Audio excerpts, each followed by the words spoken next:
Hello, I'm Alex Dotaro. And I'm Alex Goldstein. We're a couple of TV nerds with opinions, and this is The Thing That Gets You to the Thing, a Halt and Catch Fire fan podcast. That's it. We did it. We made it to the end of season one, and we brought a bunch of you nerds with us on our own little mutiny. And even though Amazon Prime is trying to make it difficult, we will crack on with season two very soon.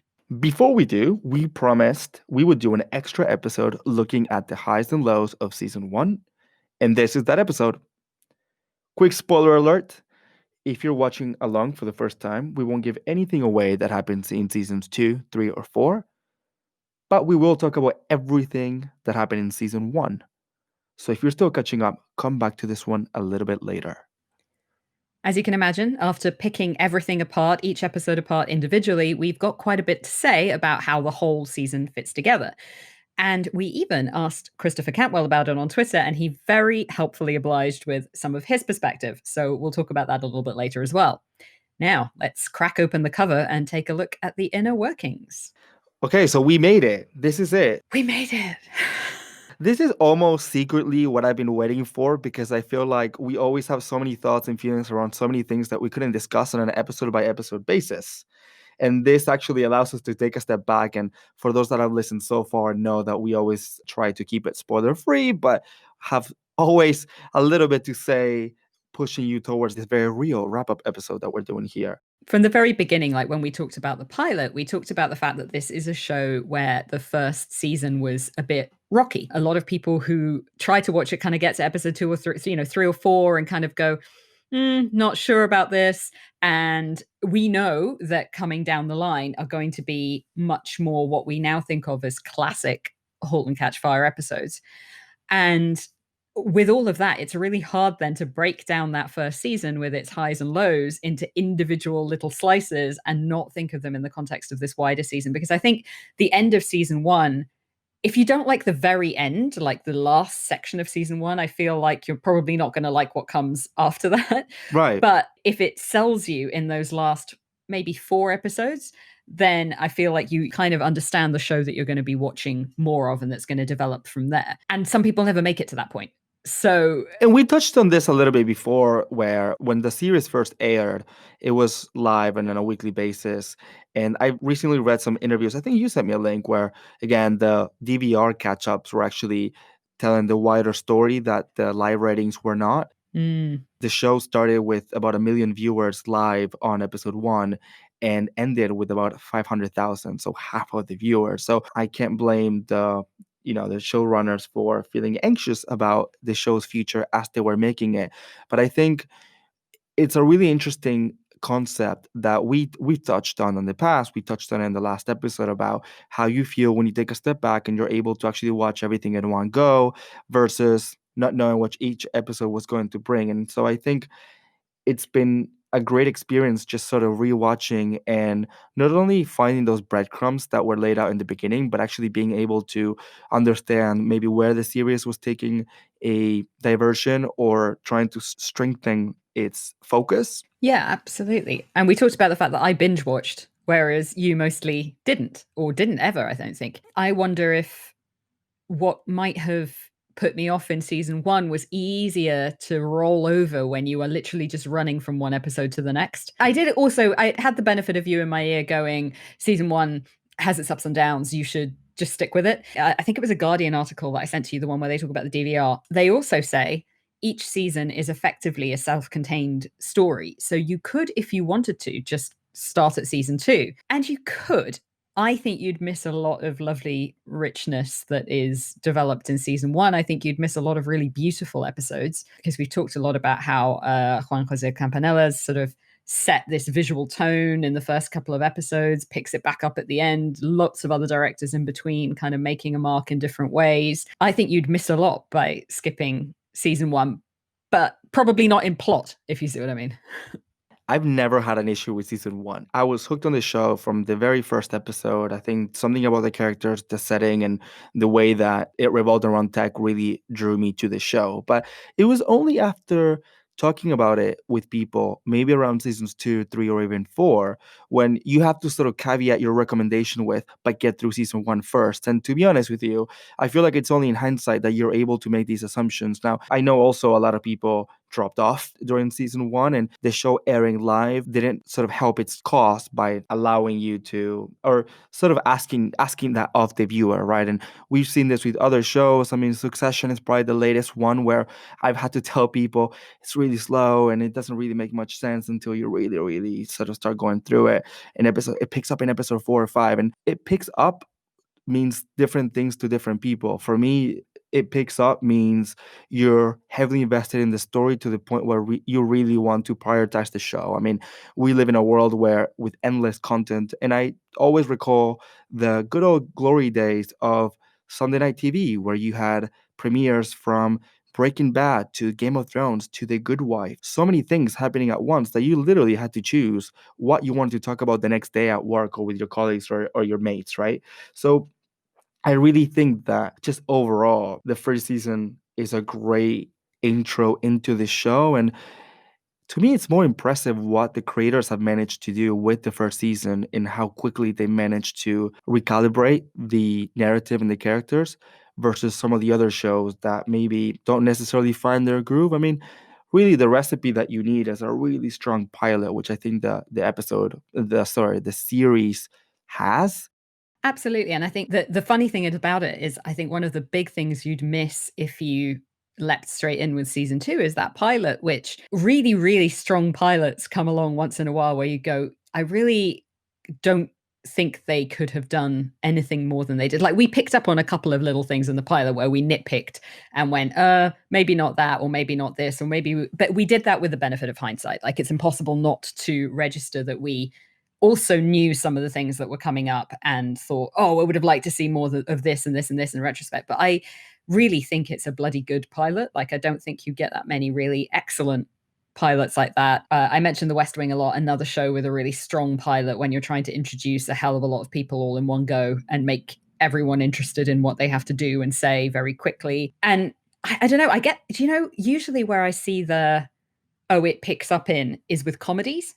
Like, I usually find it's with comedies where people often go, oh, the first season is not that great because you're not invested yet. To find these things funny, unless they're a laugh a minute, you've got to be slightly invested in these characters and these personalities and archetypes. It's a lot harder to do that with comedy. And also the episodes tend to be shorter, so you have much less room to do it. So, for example, I love Parks and Rec. We know this. I don't think it really comes into its own until the end of season 2. And then there's like arc of brilliance, and then it drops off again after season 6. And you're like, maybe we should just pretend season 7 didn't happen. But again, with Schitt's Creek, which is the thing of the moment now, we watched it because of you. I remember you came at Christmas and you got us to watch it. And we were like, this is what I do, by the way. I force things on people. I'm physically there and I turn on the TV. Itinerant TV like nomad. So I was like, it's okay for the first couple of episodes. And then it kind of like finds its stride around episode 4 or 5. And you're like, oh, I understand these people a little bit more now. I understand how the world works a little bit more now. I could still do without Roland forever, but I really understand kind of what's going on here. And I'm beginning to warm to these people and find more sense in it. And I was just going to say, you're going to laugh at me because I'm such a nerd. My Twitter bio used to be everything is better in season 2.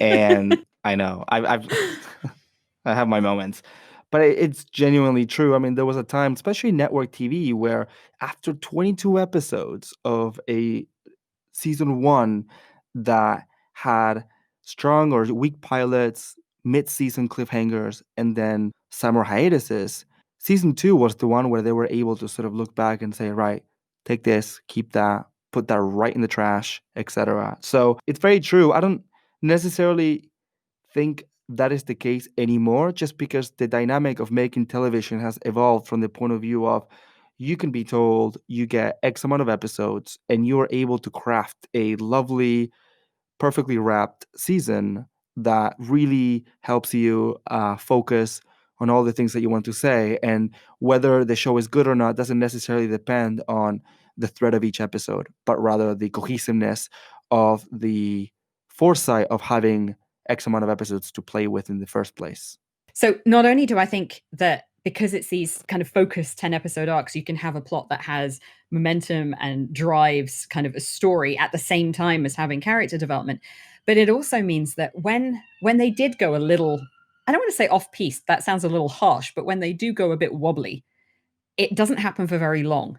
Like you don't really get a whole, like you get this in some sort of long, I mean, like Buffy is probably a really good example of a great TV show that had long stretches of while they tried to work out something over a long sequence of episodes where you're like, oh God, can we really have this particular thing dragging out for this long? Like you don't have that here. You have to learn, you have to, it's like the tech industry. You have to move fast and break things to understand where you're going. And I think one of the things that I love about the kind of achievement that Halt and Catch Fire is that you have people going in and working out the show as they go and getting it very quickly. They really didn't go off the rails for very long, and they didn't go very far off and before they brought it back and found something that really, really worked. I think that's a really good point. I mean, I have a lot of respect for shows that are able to maintain a certain level of intrigue over a 22 episode period. I mean, shows like Grey's Anatomy have always been very successful for that reason as well. But I'm with you. And one of the things that I wanted to quickly touch on before we move on to our highs and lows is the fact that whether it's still relevant for us to recommend this show with the context of Mad Men, because I feel like the reason the show didn't work as well as maybe expected was exactly because of the pressure. And we touched on this on episode 1 of it following in the footsteps of Mad Men because it was the show that was essentially its spiritual predecessor. Now, I kind of still caveat that in the context of why maybe certain things develop the way that they do, but I'm equally glad that the show can step out of that shadow to be its own thing. And I feel like the reason a lot of people are discovering it and loving it now, it's exactly that. It's its own thing, and it doesn't have any sort of pressure. Talked before about how Mad Men is an odd thing because it's sort of an ensemble show. There are enough strong secondary characters that you would call it that. But ultimately, it's the arc of this one guy who doesn't really learn very much for 7 seasons. But what is, I think, interesting about *Halt and Catch Fire* is it starts off a bit like that because you've got Joe as this more Don Drapery character, and then everybody else seems to be initially maybe background to Joe. And then it shifts and it starts to shift, and you start to realize that Joe is not a stable foundation on which to rest your show, because by nature he is someone who is both visionary and a bit of a fraud, someone who likes to create things but also cannot resist the urge to burn things down. So you can't rest a show on someone who's that kind of changeable and that difficult to get to know. Don, for all his many, many, many, many faults, is at least a sort of fairly reliable bedrock for Mad Men to rest it on. You sort of know roughly where he's going to go with things. With Joe, the whole beauty of Joe is that you don't really you're never 100% sure.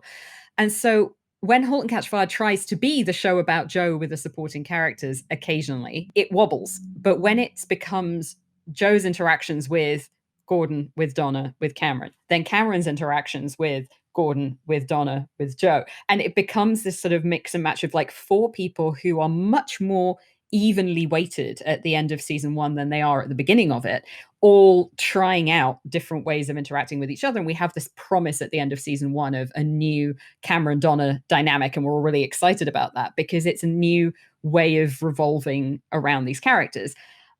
Because of that, I would say that it massively departs from its sort of Mad Men shadow and becomes something that is really, you're right, completely incomparable to it. I was just gonna say, plus Mad Men does not have Carrie Bichet, so I'm sorry, but Instant fail. there you go. Why don't we dive deeper into our highs and lows? I feel like we both in our personal conversations, because we've been talking about this show for a very long time, but also over the series of recording this podcast, have always pointed out certain things like, oh, I forgot how much Cameron's immaturity annoyed me in the first few episodes. So I just wanted to start asking, what are the season's highest moments for you? Or what's the one moment that made you think, this is it? Like, this is such a great season? Oh, that's a really good, yeah. We've sort of mapped out what we wanted to talk about, but we haven't necessarily done the whole academic thing of writing it down and finding those exact time codes in the episodes, because we felt like this would be a more, I guess, nuanced discussion if we were able to go with a gut feeling in a way. And this is why I'm looking forward to you showing me your cards so I can see if we agree and like maybe think about other angles that I hadn't thought of before. Yeah. I think for me, it was if I go back and look for it, will I be suckered into picking the moment that makes me sound like the right kind of fan? Or do you know what I mean? You're going to get suckered into justifying your opinion by creating a little academic text of why you like something, as opposed to going, oh, that stood out. I really liked it. I feel like it's, do you know the episode that I really, really loved, weirdly, was Gordon getting the band together? Like at that point, I don't know that it could have existed without all the episodes that came before it. And I think I have to give a very special shout out to the hurricane episode, which is amazing for many reasons. Not least because it seems to be a moment when, having tried out a few different things, the show finally kind of works out where it's going with that hurricane thing. But I loved Gordon getting everyone together and finding something in himself, because like from the beginning, Gordon was obviously the character that we laid into the most. He does the most awful things and is the most predictably like terrible of everyone. But here is where you find the other side to him. Here is where you understand his marriage to Donna. You understand what she saw in him in the first place. You understand what Joe picked up on in his work that made him excited. You understand why Cameron agreed to work with such a guy with whom she has so little in common otherwise. And I don't know, there was something about that episode where it felt to me like everyone had reached a point where I could understand them better and make some predictions about where they would go, but also understand why they were drawn to each other in this way. When at the beginning you're like, why are these people even like, why are they even in the same, or why is Donna married to this guy, why is Cameron being such a brat, like why didn't she just bugger off then? And there was something about the sort of Gordon getting the band together and that end of the season that I found really exhilarating. I really like that episode, and probably for the same reasons. I think the highs for me, where I would say there were two sort of, I guess, I mean there were tons of moments, but if I had to single two out, one or two out, definitely episode 7 and all the scenes just around the vulnerability that Simon brought to the table. We talked about how much we loved that character for not only it being like finally someone diverse, right, to come into the show, but also the groundedness that he brought to the table. And to be honest, for me, the groundedness in relation to the show mastering how interactions between the characters would be its best defining feature.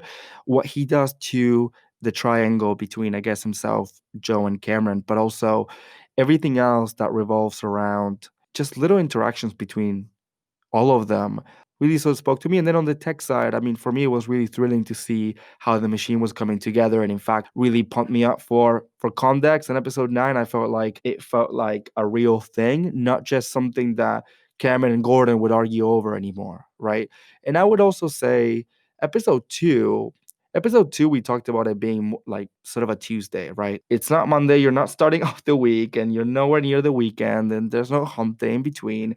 It's kind of the shadow of episode 1, but it was such a part 2 to the pilot episode, and it gave us really great golden breadcrumbs of key character traits. Like if you remember sort of Cameron walking out of the store and the guys from IBM saying, hey, hold on. Okay, fine. I'll pay for it. Those little moments, I think, really stood out to me. And those were the moments that I would think, I love this show and this is why I want to keep watching it. They made me remember all those things, having not watched it for 5 years when it originally aired. And there are quite a few episodes like that, aren't there? Like more than once we've said these two episodes almost should be watched together as almost like one feature length episode. 1 and 2 are like that, and then you've got the kind of like the bit around the hurricane that you've got a kind of not two-hander, but you've got a kind of two-parter episode there that could be watched together with its predecessor. And I think maybe that was a benefit of binging, was that I always sort of seemed to get the two-part episodes together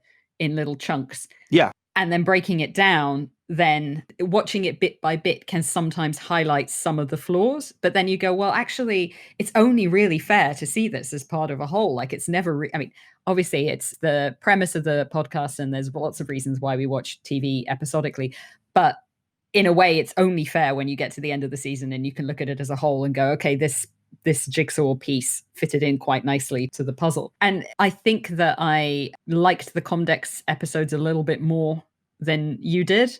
The kind of coalescence of all this kind of bringing it together. So in some ways it's kind of not a surprise to me that the high point for me was just before that, whereas the high Yeah, point for you was more spread out over the season. you're right. I mean, Context for me was it wasn't a bad episode. It was underwhelming from what I was expecting it to be, even though I had already watched it. But like we said, we don't really remember much of it. I think it was a really well done episode. The problem was that it wasn't clear by then what would make these characters think success look like. And so by the time the finale aired, you could see that actually whatever they had achieved was not necessarily what was going to keep them together. Yeah, it's really difficult to do that, by the way. I should Oh, say it's really totally. when the show's stated premise is this is going to end in flames. Like the whole premise, the name, that bit where it explains the piece of code and all the rest of it, the whole premise of the show is about failure. And like, how do you do failure and make it exciting? Like, how do you do crashing and burning and make it work and make you want to watch more of it? Make you want to watch more failure. Totally. And again, the show has done such a great show in cementing the characters that all these things can fade in the background a little bit more than maybe in other shows. And you're right. I mean, it's so easy for us to sit in our comfy chairs with our seagulls and our moaning cats.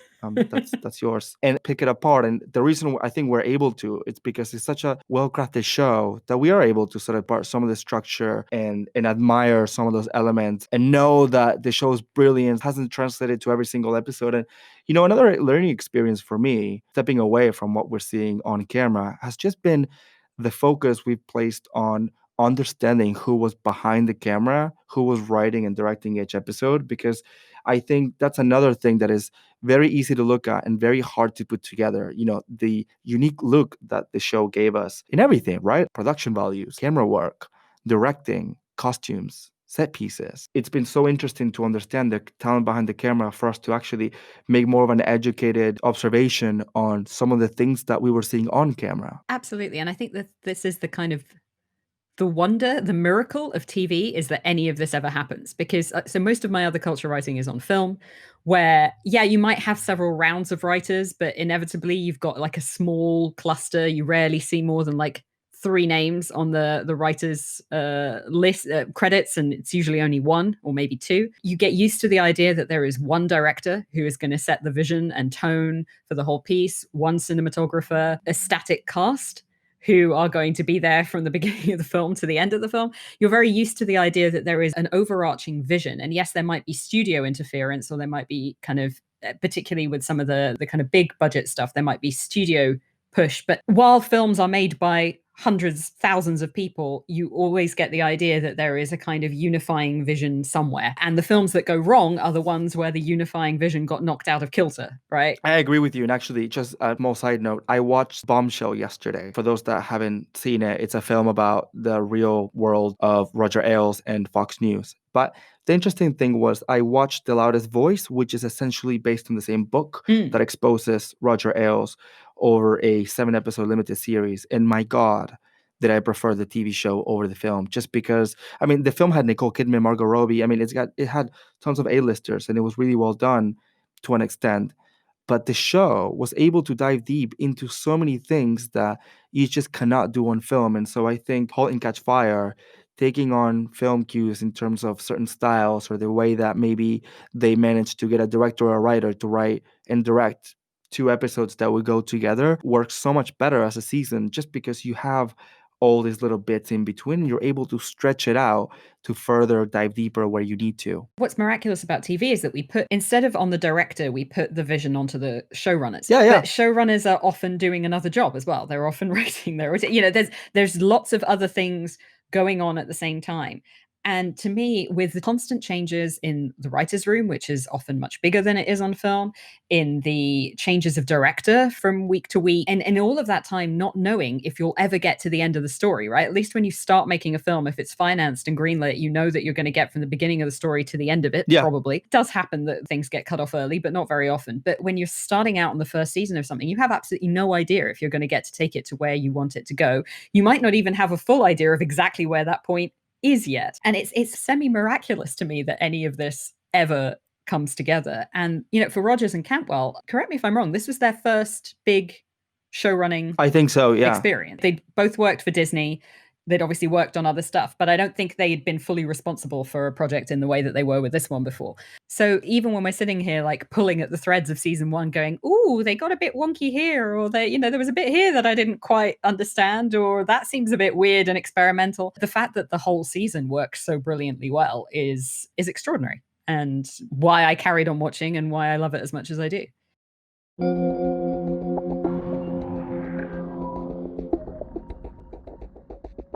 So on that note, what are some of the lows that you can point out after having seen it all?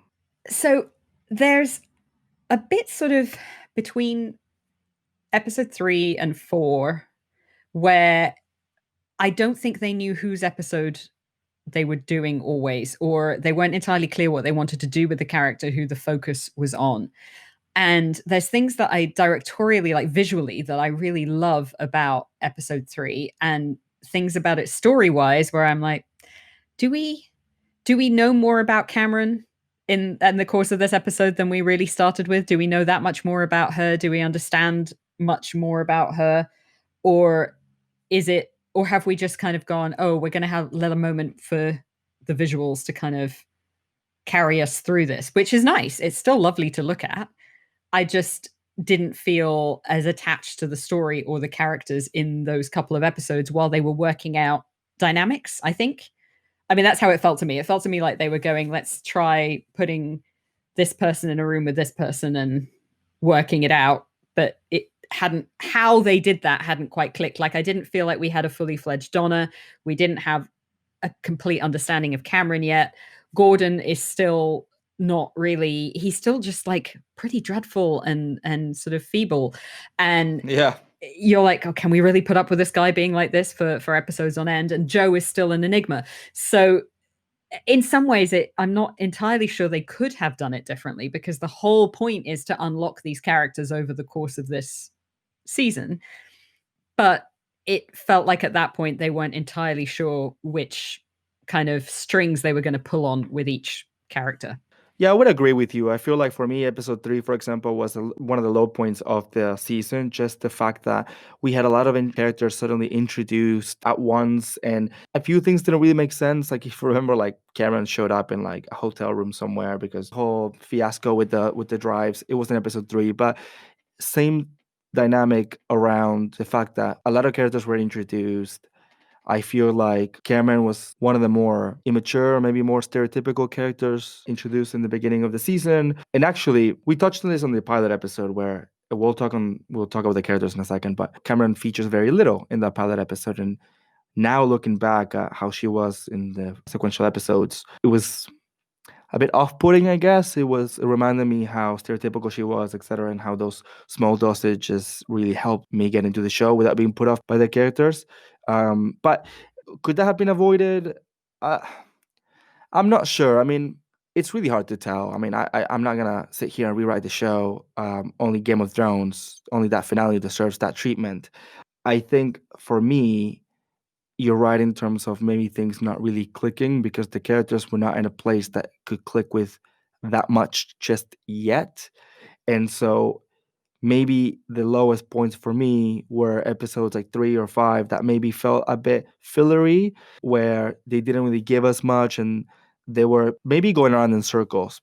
Episode 3 had the whole Lulu thing, and that's the episode that also gave us info about Joe being bisexual, for example. And that's just kind of like, we forget about that and how that stuff comes through. I mean, the whole Joe getting beat up situation. That, as a plot point, that's probably my lowest plot point of the whole thing, because I just didn't see the point in it. Like, it didn't really reveal anything about Joe that we didn't already know, which is that he goes through trauma and like he has scars all over his chest, man. We know he goes through trauma and comes back from it. Like, getting beaten up again doesn't really show us anything. And the fact that we still to this day aren't sure whether Nathan or Boz was supposed to be behind that. If it was Boz, I don't like it. No, but also, what was the motive, right? Like, was it his sexual preferences, or was it the fact that he was having a little bit too much sway in the way things were going at Cardiff? Yeah, and it felt like later on you got Boz punching someone for being homophobic. So you feel like maybe you're supposed to retrospectively think it was about losing his position in the company. But then you see that he's willing to throw himself on his sword just to make this project work. So I don't know if, like, Boz kind of deserves his own conversation, his own episode almost, because he is maybe the least consistent. Like, if they're playing around a bit at the beginning and they don't really understand if Cameron's going to be bratty or not, and they don't really know how domestic Donna is going to be, and almost all the extra characters that are introduced in that Yeah. early episode are to do with Donna. They round out Donna. They're her parents. It's her boss. They're all kind of extra accompaniments to Donna, and she gets her development very late in the season. She gets it, like, she gets to put her foot on the pedal really late, and really the last episode is going, you ain't seen nothing yet. We're going to see some more of Donna because she's going to move into this new role. Here she is with her hair tied up. There's a whole other side to Donna that we're about to find. But, like, of all the characters, I think it's probably Boz that is the most inconsistent or undergoes the biggest changes over the course of the season, from someone who starts out as a kind of Texas good old boy, then may or may not be orchestrating people being beaten up, and then, like, embezzles to save a project. Yeah, goes to jail for the whole thing. Well, let's talk about our sort of biggest surprises in terms of characters, because one of the things I really like about the show is how they have managed to, in just over 10 episodes, really just, the characters do not end where they've started. And obviously that's the whole point of a narrative, but what they've done here, it is done in a reasonable, consistent way, I would say. I mean, none of the characters feel like, except for the boss embezzlement is weird because it happened off camera, but nothing was off the table. Like, you wouldn't think, oh my God, what? Like, Cameron is suddenly, no, like, it's been building up to all these things. And for me, Boss and Donna have been the underdogs in a show that is about underdogs, which is kind of ironic that I think we pointed out in the pilot in the beginning of the podcast that everything revolved around Joe, right? All the character interactions, whether they were good or not, sort of revolved around Joe and then each other. And so when you have all these added characters thrown in and everyone is sparse throughout a scene to the point where maybe they don't even interact with each other, that's where the episodes kind of tend to fall apart, because we're not necessarily seeing those reactions that have been so good up until that point. For me, Cameron has probably been the biggest surprise, just because she starts out as this kind of, you've said it, bratty, entitled, immature child. And she really does go through things, and she stands up for herself and she learns from others, and she just kind of ends it up in a place where she can feel comfortable with herself and people around her. I mean, let's not forget, we met her in a random arcade with no one around her, and we end the season with a room full of people that are waiting to hear her talk. And that, to me, is such a great evolution of this character.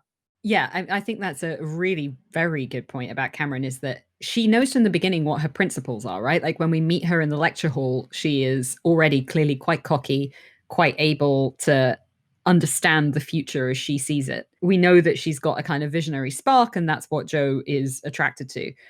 But by the end of it, she's learned to have not just principles, but actually the courage to do something with them. So she's learned to kind of stand on her own 2 feet. And that's a really big, it's a big arc, but it's a true one. It feels authentic. It feels like something that someone like her would do. And I think hers is probably the biggest shift in terms of, I mean, I know Donna does this dramatic thing of giving up her job and going to work for her, but Donna from the beginning has been impatient. You can see that she's a bit done. And so you can sense a change coming with her. Like, you don't know what it's going to be exactly, but you can sense that she is a little bit done with where she is. So for her, doing that didn't seem as big a leap as Cameron going from, like, bratty kid messing things up to, I'm going to start a movement. I'm going to start a movement. I'm going to have people rely me, the individual, the isolated, the always doing things my own way, is going to start a collective and try. And, she does say that she's not the boss and she's not going to try and lead them, but you know that she is, because, like, when has her opinion ever not, she throws her toys out the pram every time her opinion isn't taken. So, like, we know that she is going to do that, but she steps up in a way that you don't necessarily see coming in the first episodes. So, Gordon, Gordon. because I am thinking about this, right now as we're chatting through these characters, and I think Gordon goes through all these experiences. And yes, he's definitely not where he started. I mean, we met him in a parking lot where he was getting pissed off because Joe took over to then potentially running the whole thing.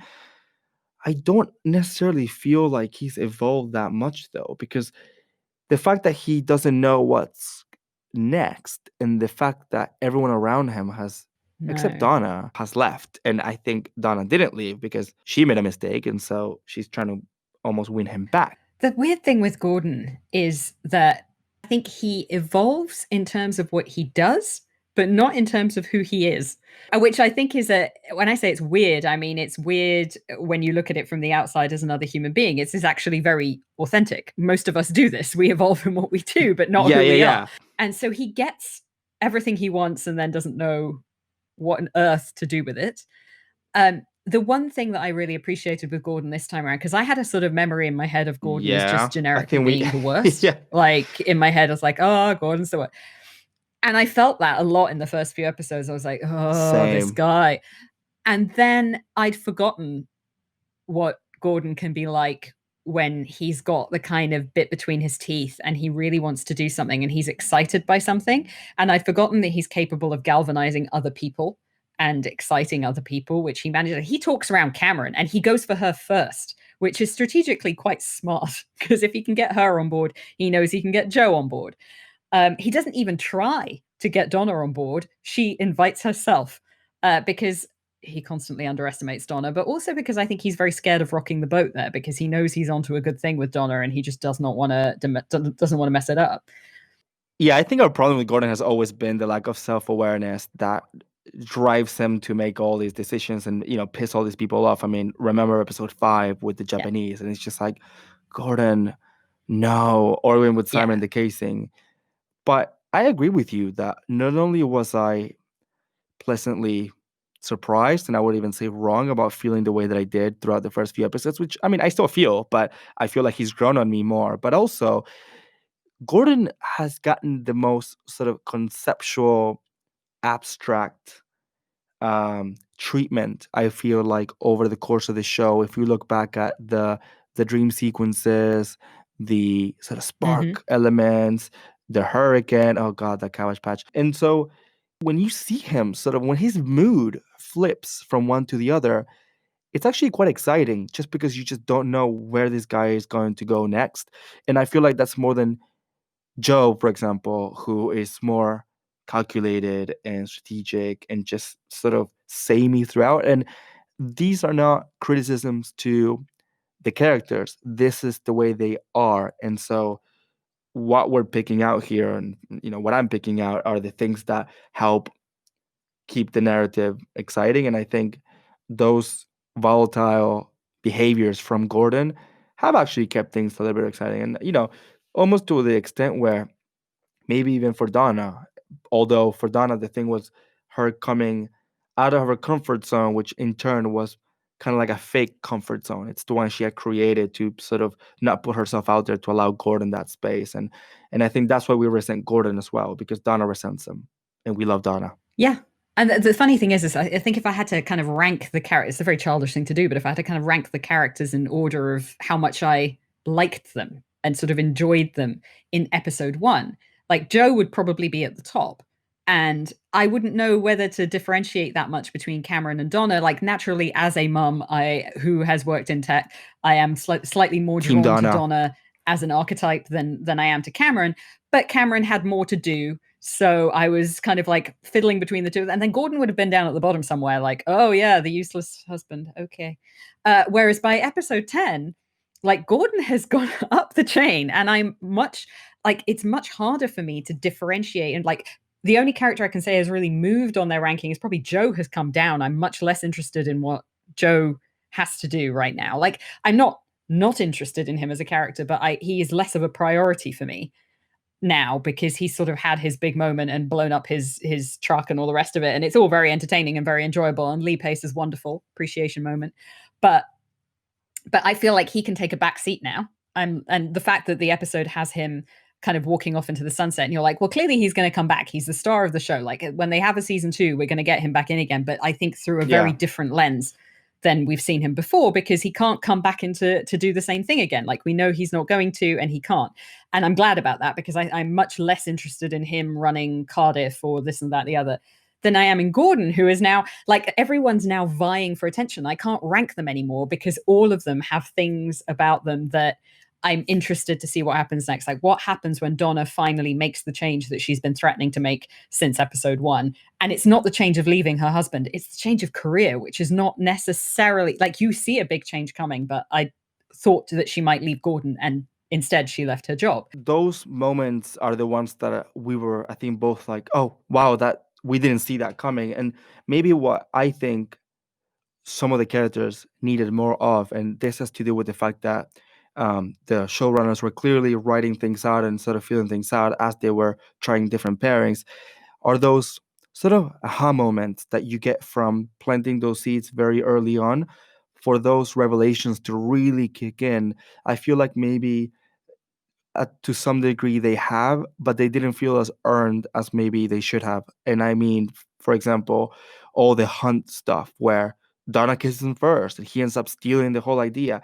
It doesn't necessarily feel earned because we didn't really see that coming from the very, very first moments. And I feel like it was the same when we had all the Joe elements around his mom and the relationship with his dad. I mean, I would have expected his dad to come in and steal his idea at the very last minute. And so when you look at other seasons of this very show and also other show, I feel like those moments are the ones that really keep me in and sort of cement the show as like, wow, this is amazing. It's like it was there from the beginning. You just didn't see it until now. And I'm not saying the show is bad for that, but I think some of the season 1 elements could have benefited from that foresight of planting those seeds in a way that by the end of it, we were going to have some proper revelations around why that happened in the first place. Like why Joe was there. We still don't really know why Joe was there, other than he went on another project, right? It would have been great for that to be like, and maybe we'll find out in the other seasons, but I don't think we will. I feel like we're wrapping things up here. But those are the kind of things that I feel like the last few episodes were missing to really make the first half of the season amazing as a tie-in. Yeah, I will say that whole subplot with Hunt is probably one of the least well played out bits. We said when Hunt was first introduced, we were like, wow, do we want to pack the entire backstory into a 30-second conversation? Or like there was a lot to, I'm like, clearly they had a lot of information that they needed to get across, and having a very short season. I know I said earlier it's a massive bonus. It is. This is the one bit where it was a bit of a disadvantage, was that we had a lot to unpack very quickly with Hunt. And so we never really understand his motivation. Like, yes, looking back, you can see that the reason that he turns up disheveled outside Donna's house is because he's been working with her neighbor, which was a little twist that were like just stuck in the knife quite nicely there. But that whole kind of bait and switch with isn't an affair, no, it's corporate espionage. But it doesn't really explain, like, we don't know anything about Hunt's motivations. And I don't know if I just feel like we should have because we spent enough time with him, or just because I want more of Scott Michael Foster and everything.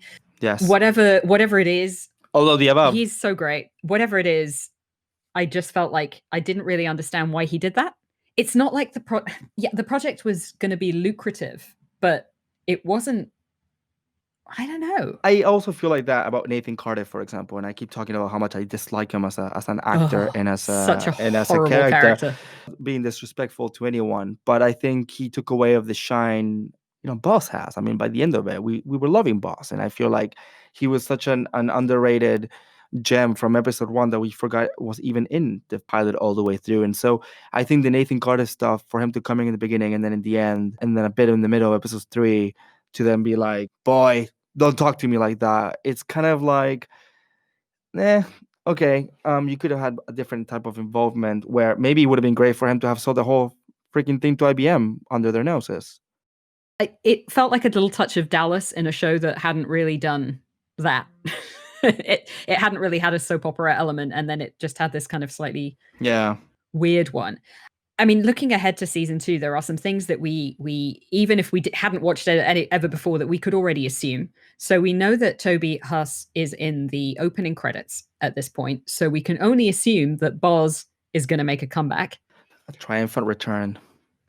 which is going to be interesting, because then how do you make a comeback from potentially maybe question mark going to prison for embezzlement? Makes you a bit of a, Will there be a time because jump? also he's a salesman, right? So like, how do you fit a salesman into this world all over again when the sale is done, and when they did it without him in the end, because that's also Joe's role. And then, they actually teased out, I thought, very nicely, the tension between him and Joe and who gets to take credit for what. But now it's like come to an abrupt end. Like, what do we do with him? But it's irrelevant. But you feel like that because he's in the main credits, it's very unlikely that he's going to disappear between one season and the next.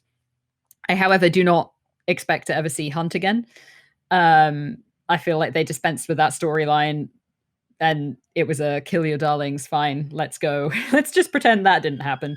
I do expect to see Donna's parents again, especially now that she's made this big life change of becoming less kind of corporate lady in a nice blouse and pencil skirt to lady in jeans and head wrap. I feel like we're gonna see something else there. I would have thought not. Actually, I thought so, I hope so. I really like Annette O'Toole. Her parents are there as class markers, right? They very much keep reminding us that Donna comes from more money and more success. I know, but than Gordon does. But does that matter anymore that she's chosen Gordon over that lifestyle? That's the thing. She's always been there pulling, tugging for her to go back on that side. And I feel like now that she's made that decision, I don't know. Do we need them? I don't know. I kind of expect to see them again. I think partly because even after the Hunt episode, where her mother was clearly there just to fill in more backstory about Hunt, she then later on has that episode where after the kiss, or is it just before, where she talks to her mum about what happened. And I feel like there's more to that relationship that we're going to see, and that her parents, having got used to bankrolling Gordon's crazy ideas, now that they don't have to do that because his crazy idea has paid off, and presumably as head of Cardiff, he's going to be making like decent money. There's going to be, they're going to be comfortable. They won't have to go to her parents for help anymore. I wonder if they're going to, I don't know. I feel like there's still room for them to come in and do something. And I guess it all depends on what does Donna's work change mean for her dynamic with Gordon, because we've seen their marriage go from absolute rock bottom to big reconciliation to another big wobble to now what appears to be another reconciliation.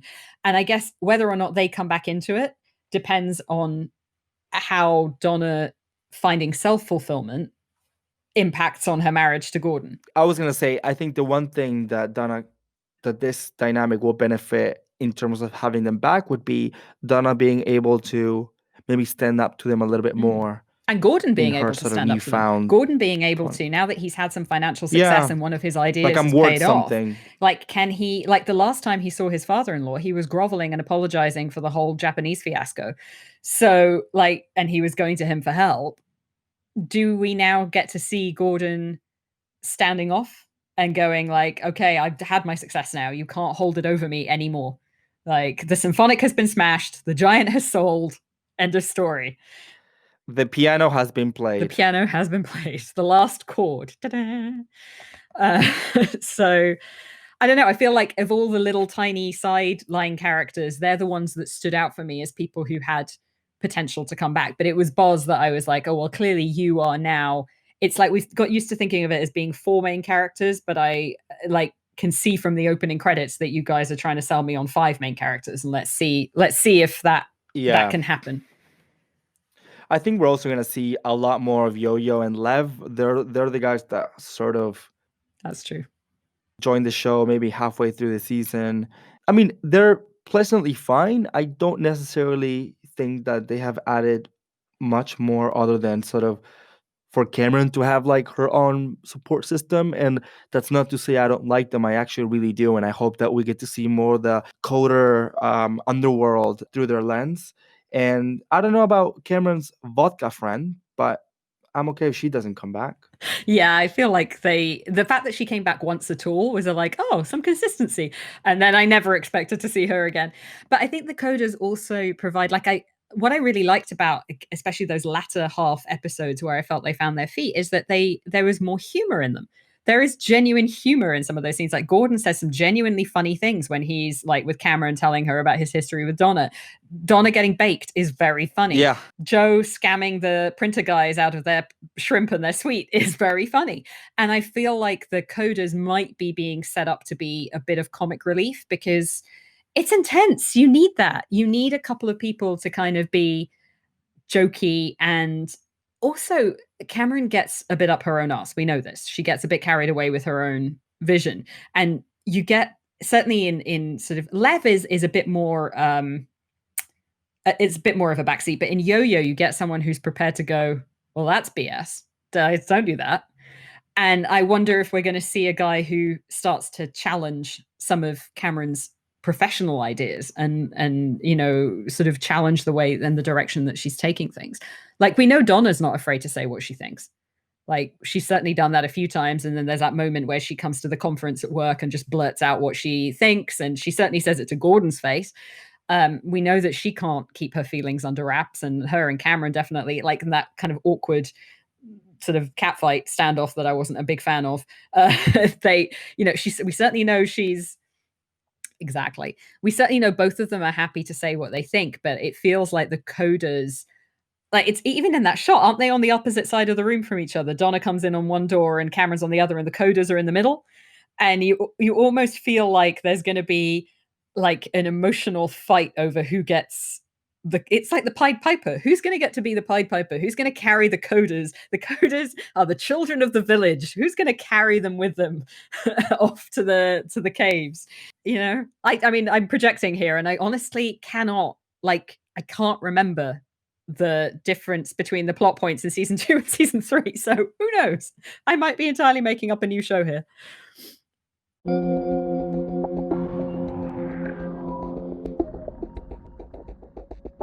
So we ambushed Christopher Cantwell on Twitter, by which I mean we tweeted him a question and he very kindly replied. And then he replied and we started, we were like, okay, well, what about this and that? And then here we are.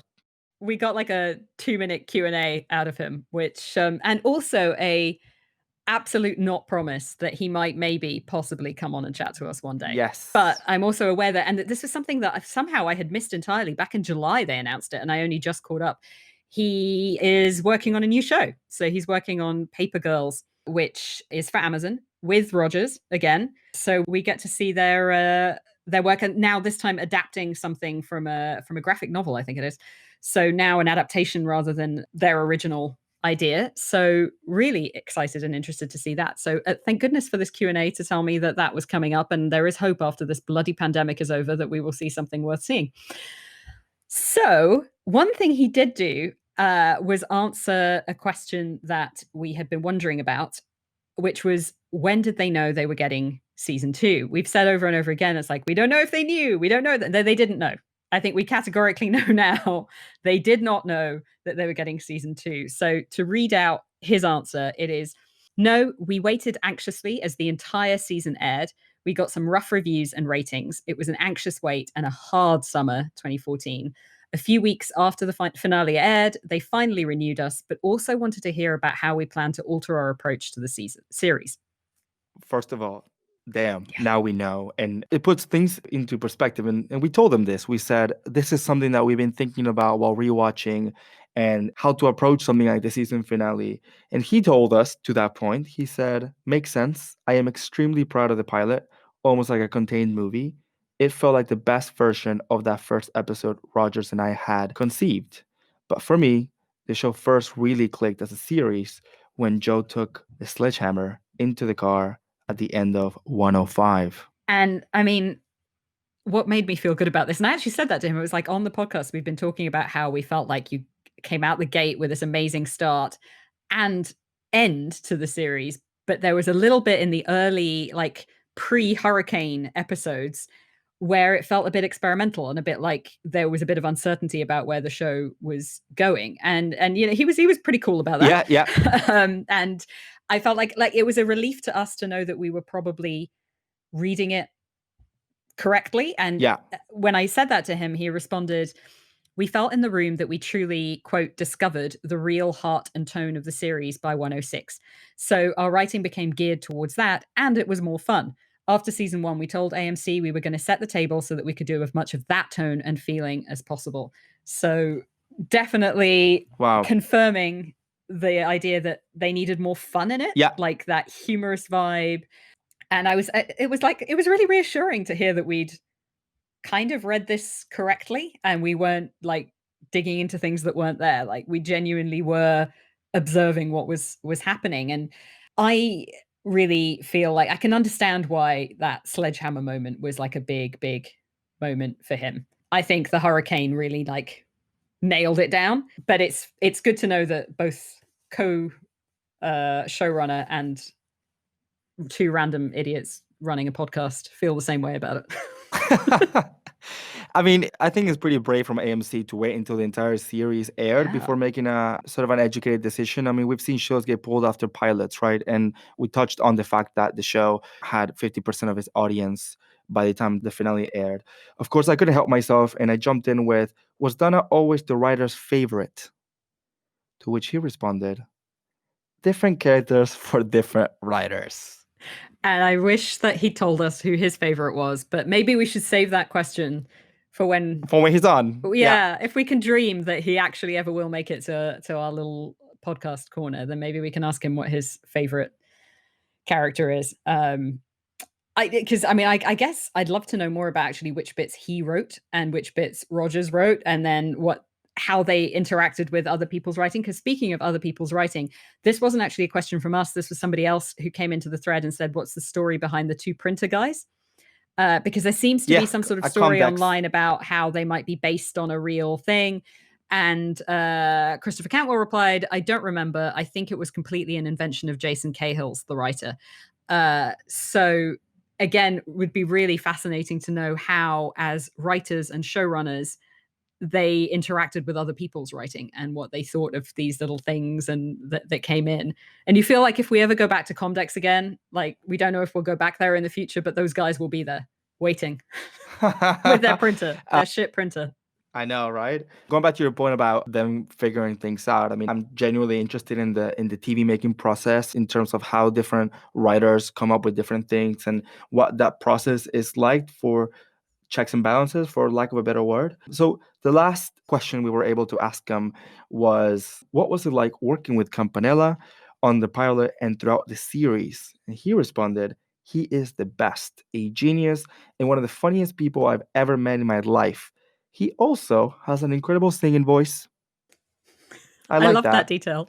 I know. It was like, guys, we couldn't make this up if we tried. And I mean, look, we should say there's a bit of Argentinian pride here. You know, my esteemed co-host hails from Argentina. And also, for a brief moment, we found ourselves in the top 10 podcasts for after shows in Argentina. So I feel like, thank you out there, Argentina. We love you guys. Clearly it was meant to be. And actually, we both admitted that we haven't seen Campanella's Oscar-winning film. So we both have committed to going to track that down and go and watch it. Remind me the title. The Secret in Their Eyes. The Secret in Their Eyes probably has a different title in Spanish. But if you're out there and you haven't seen it either, we should all watch it. Let's chat about it on Twitter. Thank you, Christopher Cantwell, and apologies for this ambush. Honestly, we're so thrilled to sort of get some information on the show that I think a lot of people have been wondering about since it aired more than 5 years ago. So, you know, we're nerds. We love this kind of thing, and I think continues to make such a great connection with the people that are making it. And for me, the really cool thing, other than the fact that he gave us shit and answered our tweets, was the fact that they really had conceived this as sort of individual, almost movies or films when they approached the show. And we touched on this in the last episode and how he said that viral thread of what's the best TV finale of all time. And he was like, mine. And I think he should be part of the show. He's very honest, I think, about some of these things. That's what I found really refreshing around, well, this is where it clicked in for me. And you know, as a creator of something, it must be very weird to have to think about when what you're doing make sense, if that makes sense. Absolutely. And I mean, like, obviously the writing that I do in my day-to-day life is nothing like screenwriting.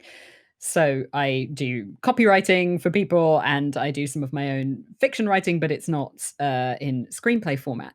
And one of the things that you want to do is you want to give things the overnight test, right? You want to walk away from them, come back, see what's working, try and see it with fresh eyes.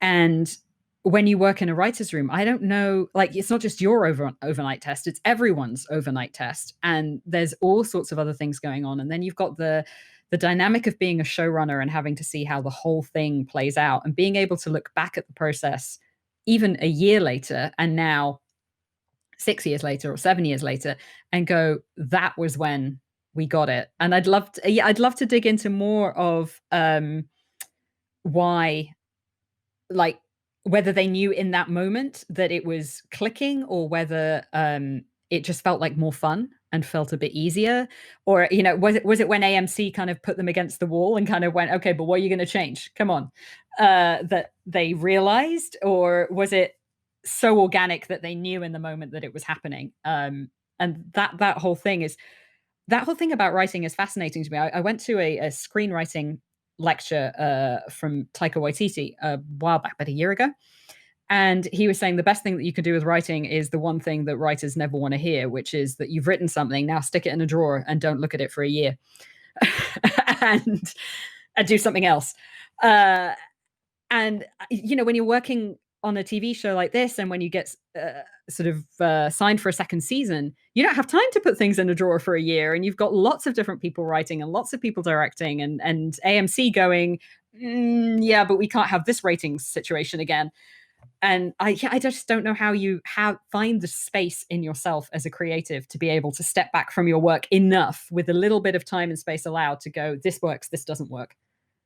Yeah, and the reality is that you won't know until it's out there. I mean, in that interview that you sent me, he talked about the fact that it took him about 2.5 years for them to actually develop the show and that pilot, and he gave some funny anecdotes around how he knew people and friends that were like, "This is great," and I binged it in like a week, and he was like, "Wow, you just binged something that took me years in whatever minutes that is." And I think there's a lot of respect for that kind of work. And yeah, I hope he forgives me for binging, since it's now my third watch. It's like I put the work back in, Chris. It's okay. Chris, thank you. Come on the show whenever you want. I mean, open invitation forever. You can be here every week if you want. You definitely have better things to say about it than we will. And Toby, we confused him. We put out boss appreciation moment, and he was like, "What the?" So come on the show. We'll explain. Yeah, we'll explain everything if you just hop on the show with two random people an ocean away. We'll happily explain. Although I discovered in the course of that, I hadn't made the connection between Toby Huss as Bosworth and Toby Huss as Artie, the strongest man in the world, in The Adventures of Pete and Pete. And I put this out there for anyone else who may have watched that when they were younger. But yeah, Artie is a very, very unique character. Can you be very unique? You are unique or you're not. But he's definitely an interesting character, and I encourage you to go back and watch Pete and Pete again and rediscover Artie, the strongest man in the world, and think about the kind of cowboy salesman that he's going to become. Think of the embezzlement. Thank you guys so much for sticking around with us. If this is the first time you are listening to our podcast, stay tuned for season 2. We're going to continue on no matter what Amazon does with the show, right until the finale. Find ways to watch it. I know Amazon are trying to get in our way right now, but we're not going to let them stop us. We're doing our own little mutiny here. Follow us on Twitter at TTTGYTTT. GY, there you go. She said it. Okay, cool. Follow us for just any thoughts you might have on the podcast. Give us feedback. We love being challenged on the things we discuss. That really opens up our horizon, and there's nothing more that we enjoy than having this open discussion. So thank you very much, and don't forget to subscribe to the podcast if you liked it, and leave a review if you can on Apple Podcasts, so we can continue to grow and reach more hardcore fans, and maybe get them to put the show back on Amazon or somewhere else. Thank you so much, and we'll be back with season 2 soon.